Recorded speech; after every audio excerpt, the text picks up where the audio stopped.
In this Rockefeller huge auction, huge project, what was the more difficult for you? Getting everything done correctly.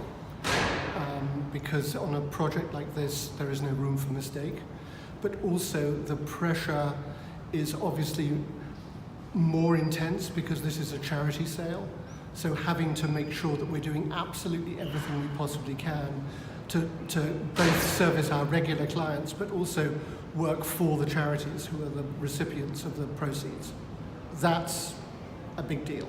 But why is it so difficult after all? If you have very nice work, I mean exceptional quality work. I have 1,600 lots to sell. That's a lot of things.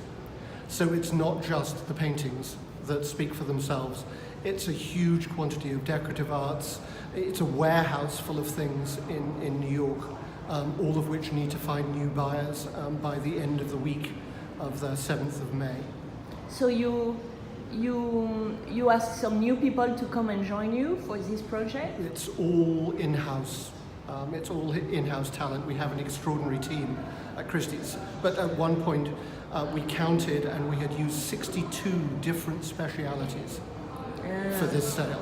So what is the technique to give more value to some object which seem not to have much value? I think one needs to research things, obviously, properly. So, for example, there is a little incense burner that sat on Mr. Rockefeller's desk that is 13th century Syrian. That is a very specialized area. Luckily, my colleague William Robinson is really good at that type of thing, so he knew exactly what it was. Yes. But it is, you can't miss anything. And so when I visited the storage and was not allowed to take any photography, I'm still upset, there was all these ducks. Yes. Wood ducks. What is that? They are decoy ducks. In America, they are regarded as an art form as well as a practical object. So they were originally made to help hunters shoot ducks. Now they are collected by people who love the idea of the outdoors. They're not necessarily hunters themselves, but they love these things as folk sculpture.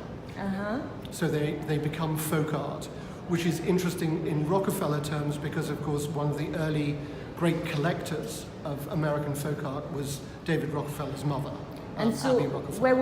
where were they displayed? They were displayed in the house in Maine, a house called Ringing Point on Mount Desert Island, which is where the Rockefellers spent a great deal of every summer.